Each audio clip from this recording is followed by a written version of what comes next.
Hi, இன்றைக்கான Pandian store review பார்க்கலாம். கதிரும் ராஜியும் ரூமை டெக்கரேஷன் பண்ணிகிட்டே அப்படியே ரொமான்ஸ் பண்ணிகிட்ருக்காங்க. அதை செந்தில் பார்த்துறாரு. என்னடா நடக்குது இங்கே அப்படின்னு சொல்லி கேட்குறாரு. அதுக்கப்புறம் ராஜி ஓடி போயிடுறாங்க. ஹாலில் தங்கமயில் உட்காந்துருக்காங்க. அவங்கக்கிட்ட போய் பேசிகிட்டு இருக்காங்க. சிரிச்சுக்கிட்டே இருக்காங்க ராஜி. அதுக்கு தங்கமயில் கேட்குறாங்க, எப்படி நீங்கள் இவ்வளோ சந்தோஷமாக இருக்கீங்க? நீங்கள் கல்யாணம் ஆகி இந்த மாதிரிலாம் உங்களுக்குலாம் நடக்கவே இல்லைல்ல, எப்படி நீங்கள் சந்தோஷமாக இருக்கீங்க அப்படின்னு சொல்லிட்டு கேட்குறாங்க. நீங்களாம் ஓடி வந்தவங்க தானே அப்படின்ற மாதிரி சொல்லிடுறாங்க. அது சொன்னோன்னா ராஜி கொஞ்சம் மனசு கஷ்டமாயிருது. இல்லை, உங்கள் மனசை கஷ்டப்படுத்தணுன்றதுக்காக சொல்லலை, சும்மா சொன்னேன், சாரி அப்படின்னு சொல்லிடுறாங்க. அப்புறம் மீனா வராங்க. மீனா வந்தோன்னே அப்புறம் என்னாச்சு அப்படின்னு சொல்லி கேட்கும்போது, ரூம் ரெடி ஆகிடுச்சான்னு கேட்கும்போது ரூமை போய் பார்க்குறாங்க. அங்கே செந்தில் இருக்கார். அப்புறம் அவங்க 2 பேரும் தனியாக அந்த ரூமில் ரொமான்ஸ் பண்ணிகிட்டு இருக்காங்க.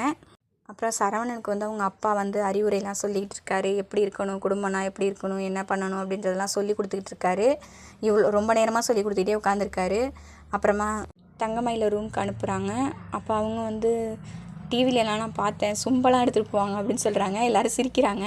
கும்பலாம் கொண்டு போய் அங்கே வச்சாச்சு, நீ போமா அப்படின்னு சொல்கிறாங்க. அப்புறம் அங்கே செந்திலும் மீனாவும் ரொமான்ஸ் பண்ணிகிட்டு இருக்காங்க. அதை எல்லோரும் பார்த்துட்றாங்க. இது எல்லாருக்குமே சந்தோஷமாக இருக்குது. ஆனால் தங்கமயில் கொஞ்சம் கோவப்படுறாங்க.